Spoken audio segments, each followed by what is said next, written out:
Assalamualaikum warahmatullahi wabarakatuh. Hai sahabat channel Masjid I'tikaf Mufid Syaukan. Pada kesempatan kali ini kita akan membagikan tausiah dari Ustaz Dr. Renard Ilham Maulana yang mengisi pada acara Suluh Fajar Barakah di Masjid I'tikaf Mufid Syaukan. Dalam pertemuan itu beliau mengupas tentang Sabbihis Marabbukal A'la. Nah, kita dengar apa ya, kadang-kadang imam membacakan Sabbihis Marabbukal A'la. Nah, ini beliau mengupas tentang apa yang dikandung dari Sabbihis Marabbukal A'la. Marilah kita simak dan kita dengarkan seksama. Inilah tausiah dari Dr. Renard Ilham Maulana. Innal hamdalillah nahmaduhu wa nasta'inuhu wa nastaghfiruh wa na'udzu billahi min shururi anfusina wa min sayyiati a'malina may yahdihillahu fala mudilla lahu wa may yudlilhu fala hadiya lahu. Allahumma shalli wa sallim ala sayyidina Muhammadin wa ala alihi wa ashabihi wa man tabi'ahu ila yaumil qiyamah. Kita bersyukur pada Allah Subhanahu wa taala. Allah menciptakan kita, menyempurnakan kita, Allah bangunkan kita hari ini kembali, dan Allah beri hidayah kepada kita. Karena itu kita masih ada di sini. Yang di luar yang enggak dapat hidayah banyak. Kita dipilih oleh Allah, dan ini adalah hak prerogatifnya Allah. Siapa kita coba dibayangkan dibandingkan dengan paman Nabi. Paman Nabi enggak dapat hidayah. Dipaksa oleh Nabi, enggak dapat hidayah. Nabi-nabi kena tegur. Allah menegur Nabi karena Nabi memaksa supaya pamannya dapat hidayah. Kata Allah, innaka la tahdi man ahbabta walakin Allah yahdi man yasha. Muhammad, kamu tidak bisa memaksakan hidayah bahkan kepada orang yang engkau cintai sekalipun. Allah lah yang pilih orang-orangnya. Bapak ibu dipilih oleh Allah. Bapak ibu dipilih oleh Allah. Betapa istimewanya kita dipilih untuk mendapatkan hidayah. Maka syukurilah banyak-banyak bahwa kita dipilih oleh Allah untuk mendapatkan hidayah. Salawat dan salam kita persembahkan kehadiran Nabi besar Muhammad sallallahu alaihi wasallam. Nabi yang dikirim khusus oleh Allah Subhanahu wa taala untuk menyampaikan hidayah kepada kita. Tidak semua orang menerima. Lagi-lagi alhamdulillah kita dibuka hati kita oleh Allah untuk menerima itu. Nabi sedih sekali sebenarnya karena tidak banyak orang yang terima.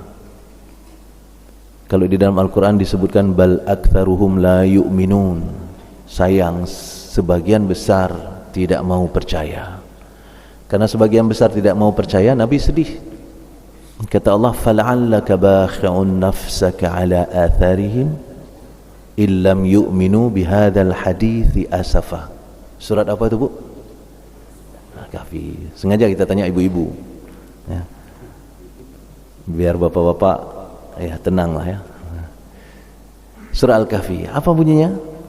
Fala'allaka bakhi'un nafsaka ala atharihim illam yu'minu bihadzal hadithi asafa. Hampir-hampir saja engkau Muhammad mencelakakan dirimu sendiri karena mereka tidak mau dengar. Karena mereka tidak beriman dengan apa yang disampaikan. Sebegitu cintanya Nabi kepada kita. Jadi Nabi berusaha habis-habisan sampai-sampai Nabi istilahnya tidak menghiraukan fisiknya supaya hidayah itu sampai kepada kita. Maka pantaslah kita untuk bersalawat sebanyak mungkin kepada baginda Muhammad sallallahu alaihi wasallam. Ya. Yang saya hormati Imam BKM, pengurus masjid dan seluruh keluarga besar masjid dan jamaah dari masjid itu? Mufid Syaukan. Saya udah hafal tadi, lupa juga Ustaz. Alhamdulillah kita ketemu di sini di dalam masjid ini.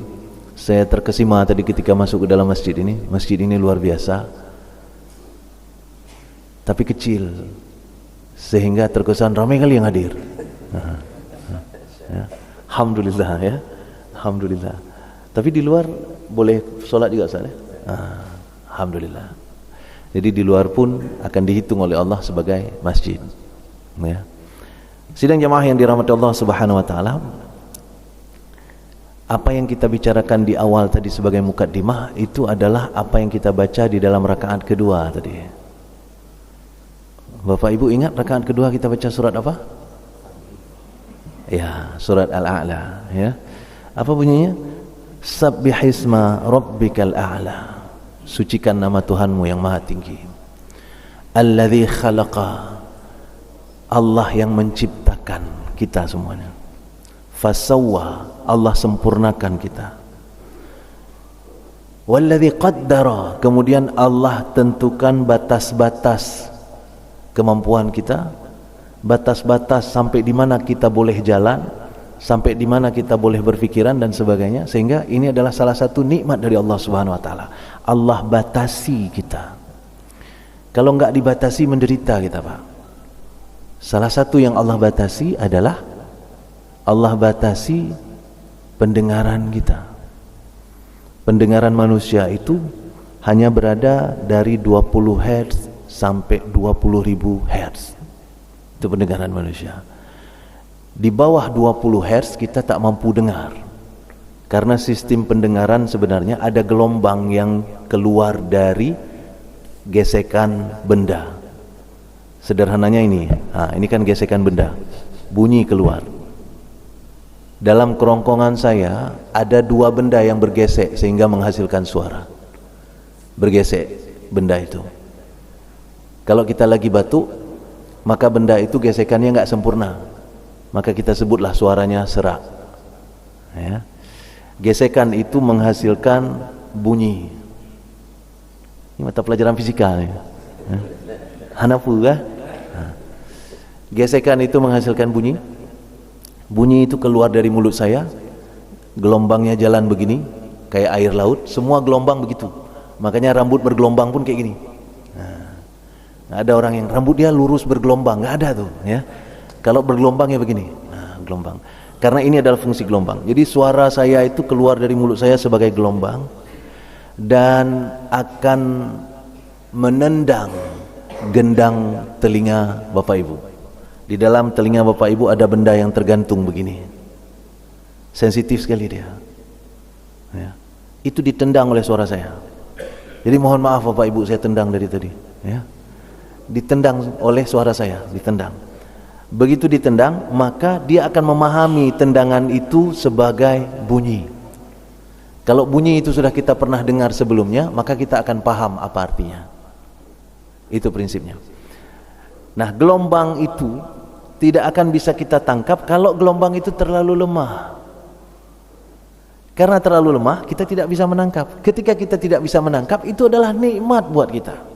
Kenapa nikmat? Kalau sempat kita bisa tangkap gelombang yang rendah itu, maka setiap lewat kuburan kita akan mendengar orang-orang disiksa. Kita tak mampu dengar itu, binatang mampu dengar itu. Kenapa? Karena binatang punya ring kemampuan mendengar lebih panjang dari manusia. Kita tak mampu. Alhamdulillah kita tidak mampu. Kalau kita mampu, maka mengerikan hidup kita. Begitu juga dengan penglihatan. Penglihatan manusia itu hanya mampu melihat warna dari merah sampai ungu saja. Maka kita pernah dengar istilah Mejikuhibiniu. Pernah dengar? Mejikuhibiniu. Apa itu kita sebut? Warna pelangi. Ya, bahasa sederhananya itu warna pelangi. Bahasa fisikanya itu spektrum energi. Itu spektrum energi. Mulai dari spektrum energi paling rendah ke energi paling tinggi. Yang mana yang paling rendah? Yang merah. Yang mana yang paling tinggi? Yang ungu. Cuma sampai di situ aja mampunya manusia melihat. Merah sampai ungu. Di atas ungu manusia tak mampu. Di bawah merah manusia tak mampu. Masih adakah warna di bawah merah? Ada. Kita sebut warna di bawah merah. Apa arti warna di bawah merah? Inframerah. Pernah dengar? Infrared. Inframerah itu artinya apa? Warna di bawah merah. Begitu juga dengan ungu. Adakah warna di atas ungu? Ada. Apa namanya? Warna di atas ungu. Bahasanya? Ultraviolet. Nah, itu artinya warna di atas ungu. Ini kacarong fisika awalnya ya. Nyaleunya ujian deh. Ya. Alhamdulillah. Bapak Ibu yang dirahmati Allah Subhanahu wa taala, ini nikmat Allah ini. Nikmat Allah bahwa Allah hanya memberikan melihat dari merah sampai ungu saja. Karena di atas ungu ultraviolet kita akan bisa melihat sesuatu yang lain, termasuk malaikat. Dan Allah tidak kasih itu kepada kita. Di bawah merah kita akan melihat jin-jin yang bergentayangan.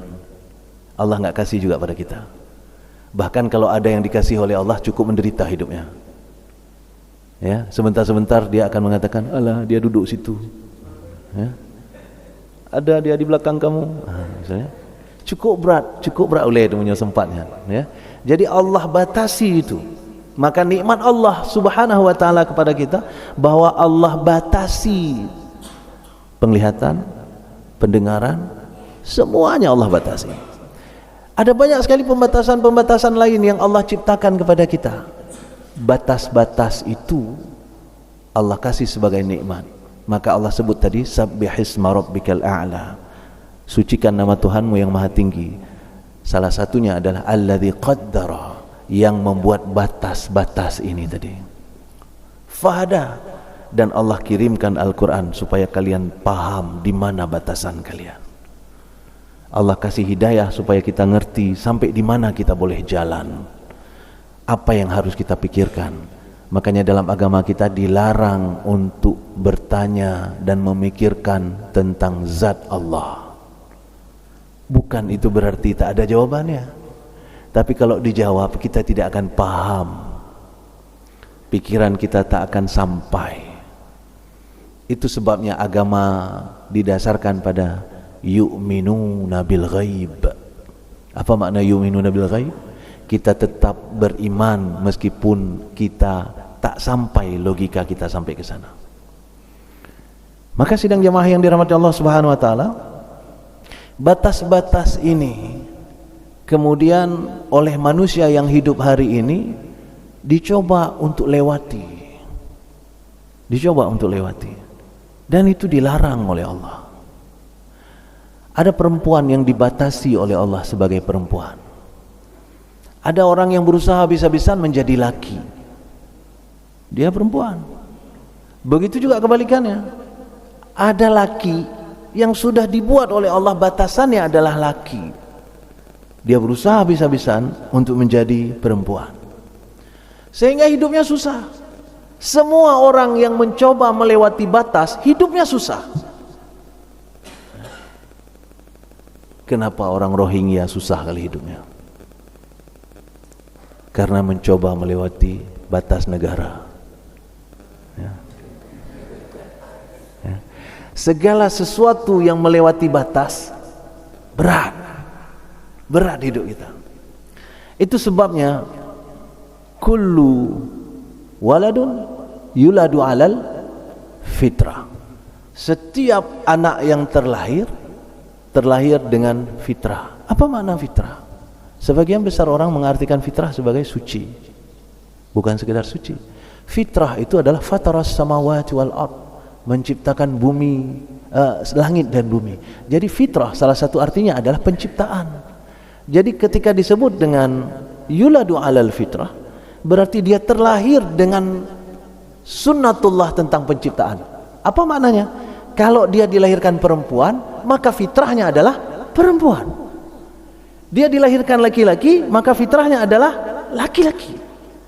Bahkan ada fitrah-fitrah yang lain yang hari ini dicoba digali oleh orang-orang. Ada orang-orang yang punya bakat olahraga, maka itu kita paksa pun belajar fisika, pening dia. Kenapa? Bakatnya olahraga. Dan itu di luar negeri, di Eropa, di Jepang, di Amerika, mereka sudah membuat pola itu. Sehingga bahkan pendidikan pun di sana itu tidak satu arah. Satu kelas itu orang tidak dididik secara sama untuk satu kelas. Ini bagus kita ngomong ini, ada Pak Kadis Pendidikan gitu, ya. Jadi orang tidak bergerak ke satu arah yang sama. Kenapa? Karena memang orang diciptakan oleh Allah beda. Ada yang jago fisika, ada yang jago matematika, ada yang jago biologi, ada yang jago ini, ada yang jago itu dan sebagainya. Sehingga sebenarnya kalau seandainya kita fix, tetap istiqomah berada di atas jalur fitrah kita, mudah hidup kita. Yang membuat susah apa? Yang jago biologi dipaksa harus jago fisika, ya. Yang jago basket dipaksa ujian matematika.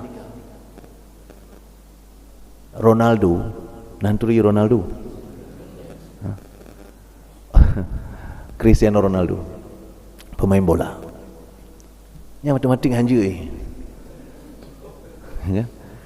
Pulang fisika, frekuensi warna yang kita cerita tadi hana wajib, hana empum je, ya. Menyotai ujak ikulai SMA mungkin tinggal iglah je. Bolanya dengan kepala, dengan tumit, dengan dada, dengan semua organ tubuhnya dia bisa buat gol, dan dia menjadi salah satu orang terkaya dengan itu hari ini. Pengikutnya di Instagram, pengikut Cristiano Ronaldo di Instagram berapa kira-kira? Cin tebak juga. Rakyat Indonesia 270 juta. Rakyat Indonesia. Pengikut Instagram Ronaldo, padu Pak? Hah? Hanatruk loh. Pengikut Instagram Ronaldo terakhir saya lihat 400 juta. Jauh lebih banyak dari jumlah penduduk Indonesia yang ikut dia. Artinya apa? Yang berimam kepada dia. Yang berimam pada saya tadi cuma berapa orang nih? Yang berimam pada Ronaldo 400 jutaan orang. Padahal dia nggak jago fisika. Padahal dia nggak bisa matematika. Saya bisa matematika. Saya bisa fisika. Ya, tapi nggak bisa main bola. Jadi Bapak Ibu yang dirahmati Allah Subhanahu wa taala, apa yang terjadi pada Ronaldo? Dia berjalan di atas fitrahnya. Ini yang jarang sekali ditemukan di tempat kita. Fitrah kita awak EU, tapi tidak pegak meja. Ya. Kondisi itu penting untuk kita pahami. Saya Bapak Ibu yang dirahmati Allah Subhanahu wa taala pernah bekerja 2 tahun di Australia. Waktu saya kerja di sana, anak saya sekolah di sana. SD, cuman SD. Jadi waktu dia sekolah di sana SD, waktu bagi rapor pertama, saya pikirannya masih seperti pikiran orang Indonesia. Apa pikiran orang Indonesia? Nyokok kalian anak lu ranking badu. Kan kayak gitu kan? Pikiran orang kita. Saya juga kayak gitu. Saya mau tengok nih anak saya dibandingkan anak-anak bule ranking berapa. Begitu dibagi rapornya, ditulis di situ, anak bapak juara. Dalam hati lun, hayu sih awak tanya Indonesia. Juara. Ya kan? Juara. Habis itu ditulis keterangan macam-macam. Setelah itu saya pengen tahu apa yang terjadi dengan anak-anak lain. Saya tanyalah salah satu orang tua bule, anak ibu juara berapa? Beliau malas menjawab. Beliau kasih rapornya, baca aja. Saya lihat di situ anak itu juga juara. Lama telung kai pengut. Ya. Anak itu juara, anak saya juara. Saya cek yang lain juara juga. Juara, getar rame juara. Hai, dah pernah hadiah, ya. Rame kali juara. Ternyata apa? Saya teliti kembali. Ditulis di situ, anak saya juara, disebut di situ. Anak bapak juara karena dia mampu menjadi pemimpin di antara teman-temannya. Ketika temannya berantem, dialah orang yang akan muncul ke permukaan untuk mengambil inisiatif untuk melerai dan sebagainya. Terus disebut, tapi anak bapak masih kekurangan dalam perhitungan. Secara tidak langsung ini pegah bahwa matematik pet, kan? Perhitungan, ya. Terus dikasih tahulah panjang lebar. Dari situ saya baru paham apa yang mereka coba. Mereka coba memetakan fitrah anak saya. Dan disebut di situ fitrah anak saya adalah dia leadershipnya tinggi, kemampuan memimpinnya tinggi. Dan hari-hari berikutnya saya buktikan bahwa leadership dia tinggi. Salah satu kehebatan orang-orang yang punya kepemimpinan adalah dia mampu mempengaruhi orang. Apa yang terjadi? Hari-hari berikutnya ketika saya jemput dia ke sekolah, dia tidak ada bersama anak-anak lain. Saya cek di mana? Dia di belakang sekolah, di atas pohon akasia. Jatuh pohon akasia. Hai anak kampung, anak Indonesia, kan? Atas pohon akasia. Tapi itu baru hari-hari awal. Hari-hari berikutnya, begitu saya jemput, bukan dia saja di atas pohon akasia, anak-anak bule di atas akasia. Itu bukti bahwa dia punya kemampuan mempengaruhi orang lain. Ya. Jadi Bapak Ibu yang dirahmati Allah Subhanahu wa taala, apa itu? Itu fitrah. Apa itu? Itu kadar. Sampai di sini dulu Itulah karena yang disebut tausiah dengan yang begitu takdir. panjang. Di episod yang kedua nanti banyak lagi kisah-kisah yang beliau angkat dari kehidupan nyata. Nah, mari kita dukung channel ini dengan klik subscribe, comment, and share. Mari kita tebarkan syiar melalui bagikan video ini. Atas perhatian terima kasih. Apabila ada saran mohon diisi di kolom komentar. Wabillahi taufiq wal hidayah. Wassalamualaikum warahmatullahi wabarakatuh.